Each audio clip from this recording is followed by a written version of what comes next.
Well, hello, everyone, and thanks for joining us today for our next episode of Mixed Messages with Jeff Bogue. My name is Joe Caruso, and I'll be your host as we dig into today's topic. Well, from news sources to comedians, friends to advertisements, it seems everyone has an idea of how we should think and live and make decisions. But when everyone disagrees, how do we cut through the noise? And how do we sift through all of that information overload and choose what governs our lives? Well, we've been processing these things, and our leadership's praying for all of us, so we want to offer a resource to navigate some of the day's most pressing topics and questions. For instance, Jeff. Yes, Joe? What do you think of the new Star Wars show Andor?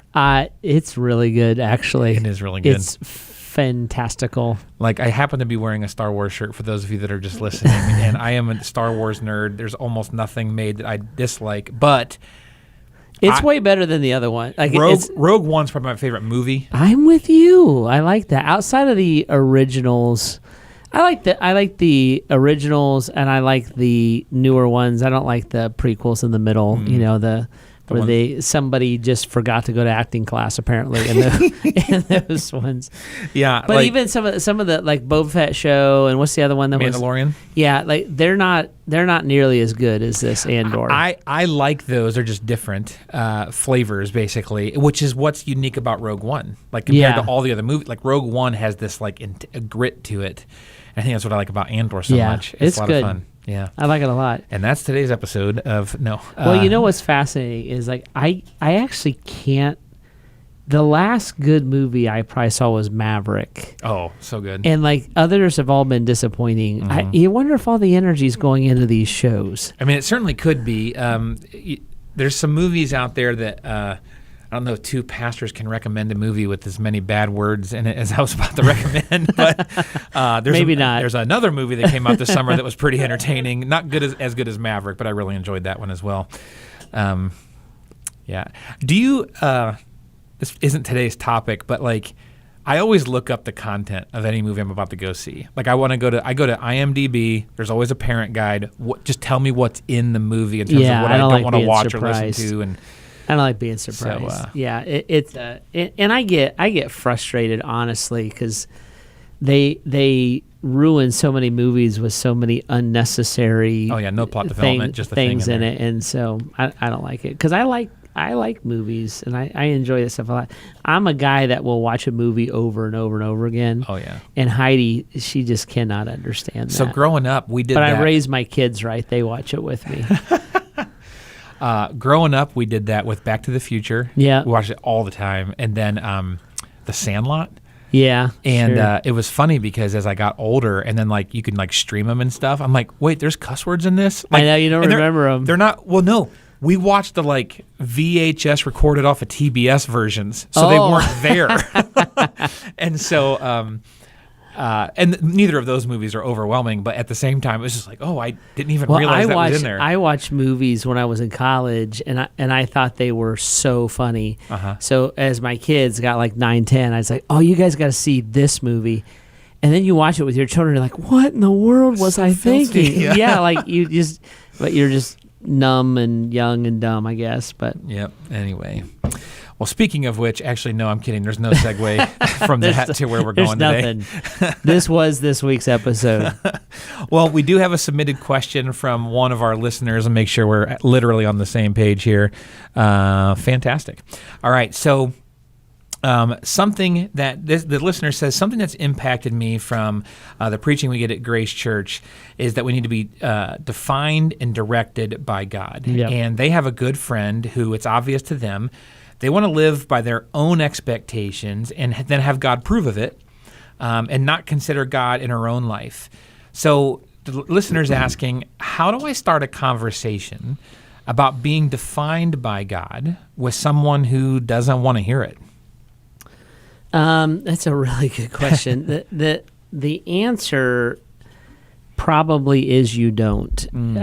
So the premise of the question is, I know what Jesus wants for somebody's life. My friend doesn't want that for her life, and she doesn't even really want to hear about his goals or plans or hope for her life. And I would look at that and I would say, I actually would not force that conversation. What I would do is I would pray for that person every day by name, that God will give you a no-brainer moment to explain the reason for the hope that's within you. I think sometimes where Christians get such a bad reputation is that we force issues and we try to answer questions that people aren't asking. And in that sense, we deserve a bad reputation because we hate it when people do that to us. So if I get trapped by somebody and they're pushing an agenda on me, I hate that. Or if they're trying to sell me something I don't want, I hate that. I hate going onto the car lot to look at cars and a salesman won't let me go. And et cetera, right? So we hate that when that happens to us. Other people hate that too. And that's the way that our faith comes across, right? Now, what's hard is I'm sure you love your friend. Right. And you want what's best for them, and you believe with everything in you that Christ is best for them. And what I would say is, we have to realize that there are times when our friends' openness to spiritual things is not our responsibility, and we do not have the ability to make them open. So what I want to be is a faithful friend.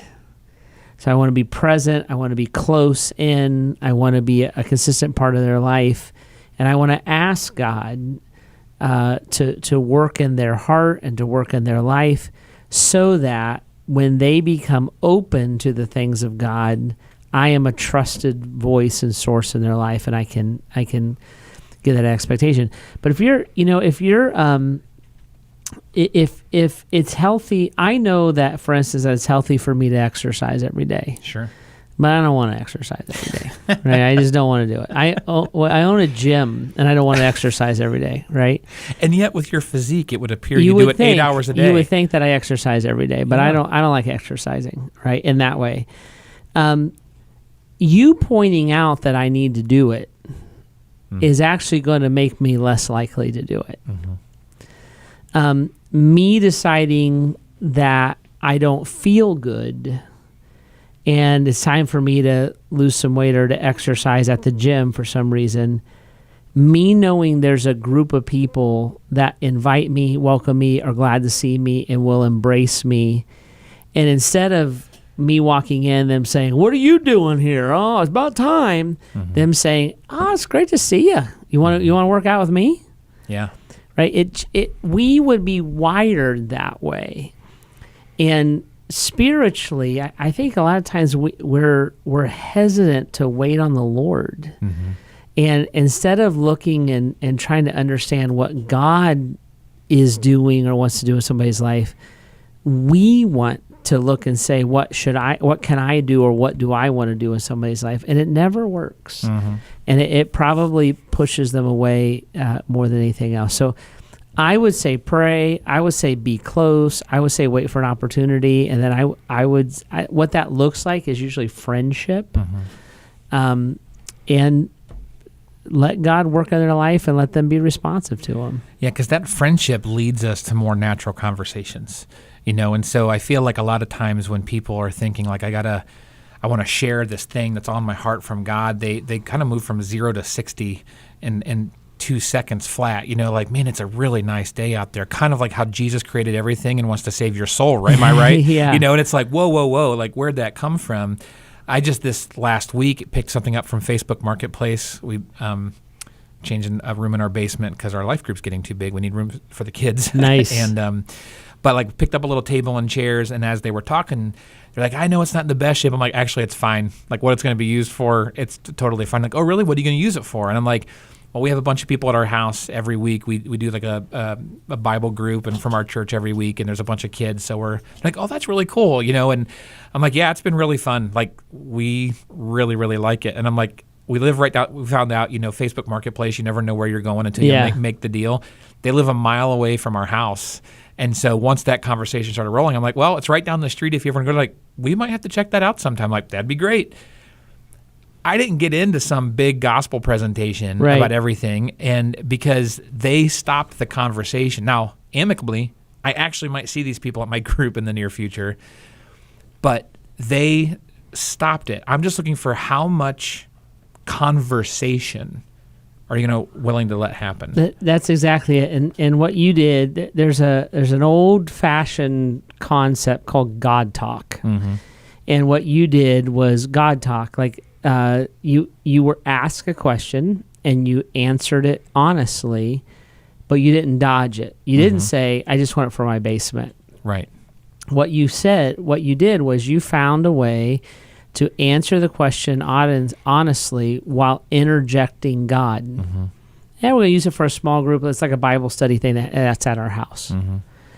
And then you just play ping pong, and when the person is done, they're done. I've talked about sometimes I'm on airplanes. Sure. A chunk of the time, it seems like. And so one of the things I like to do is I put headphones on. I like to read my Bible. I have a special Bible that I travel with. Well, that starts like, what are you reading? The Bible. And you can usually tell within 10 seconds if that's a point of interest or like I'm tensing up and I'm putting my headphones on. I don't want to talk to you anymore. Mm-hmm. And I'm like, I'm just giving an honest answer. That's it. Mm-hmm. You asked, I'm answering it. You get this too a lot because of what we do. Like people ask each other what they do for a living. Like, what do you do? Well, I'm a pastor. Mm-hmm. I'm just answering the question. Yep. So I think that kind of stuff is different than going to somebody and saying, listen, your life is messed up and I have a solution for you.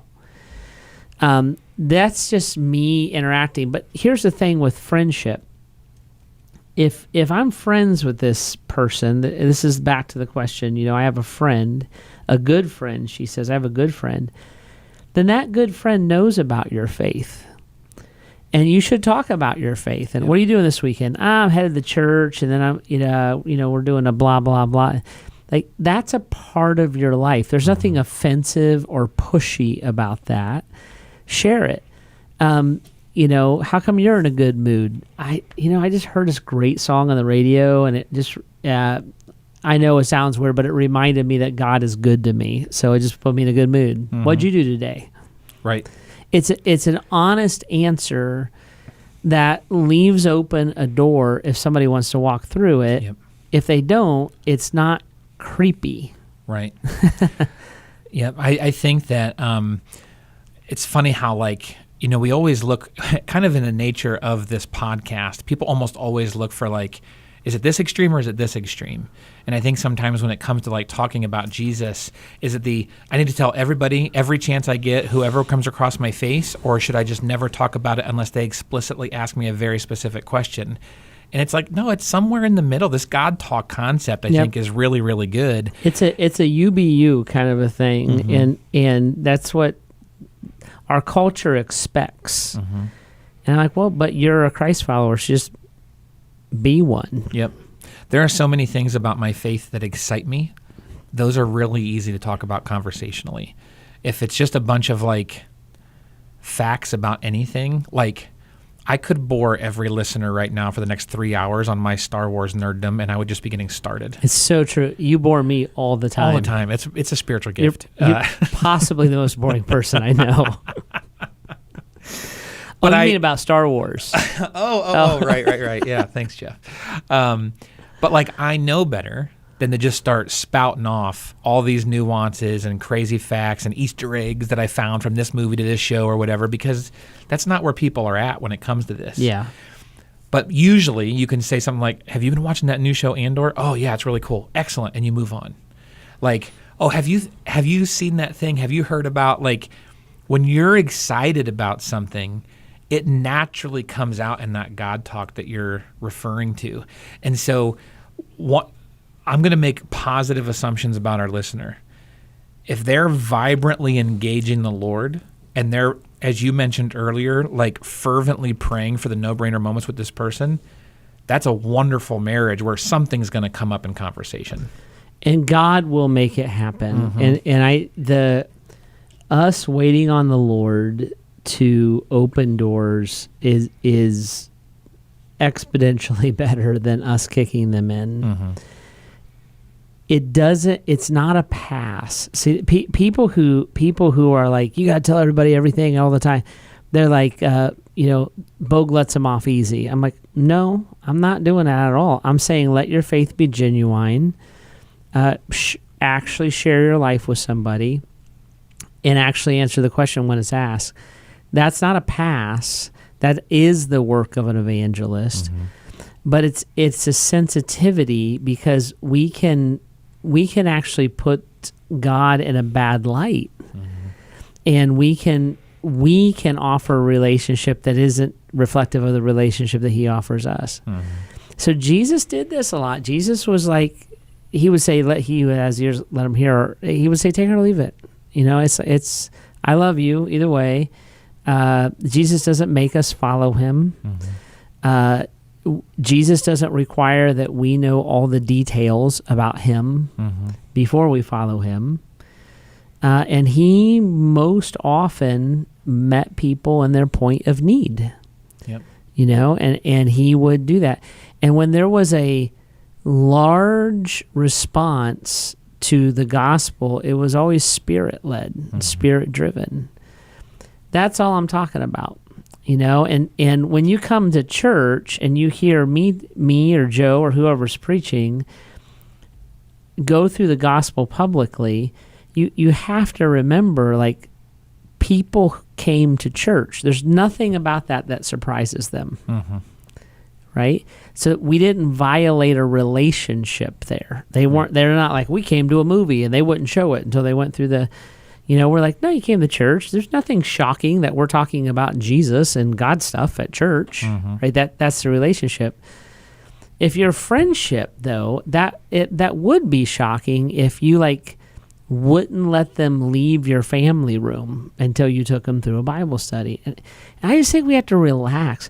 I think the other part of this is I don't want to be your project. I don't want to sit down and have a conversation with you, and then somehow you tell me, yeah, I had a school assignment to talk to a pastor. I'm like, oh, I thought we were visiting. Yeah. Everything about that's disillusioning. Yeah, I'm trying to share my faith more.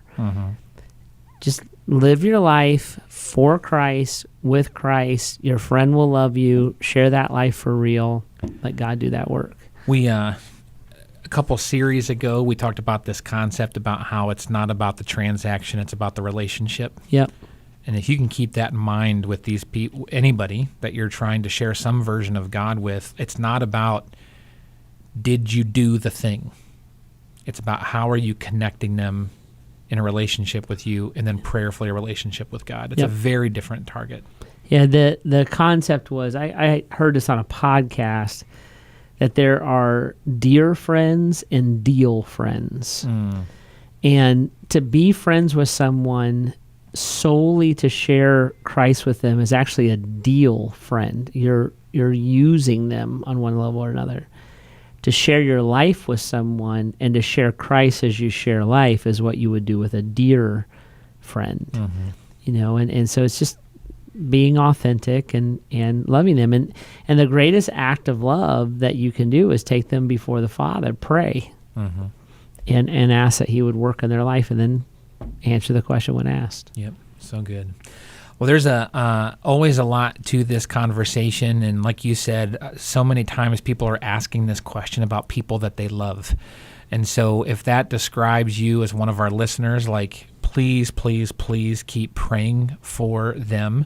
Go to God on their behalf and just ask that he turn things upside down. And you might not even be the one that gets to have the quote-unquote final conversation with them before they decide to follow Christ. You just might be someone that through the way that you interact with them, through the way that you love them, through the way that you engage them where they're at, shows them, the moment that they're ready to actually say yes to that. If we can help or pray for those people in any way, we'd love to do that. We can help you take unique next steps and all that.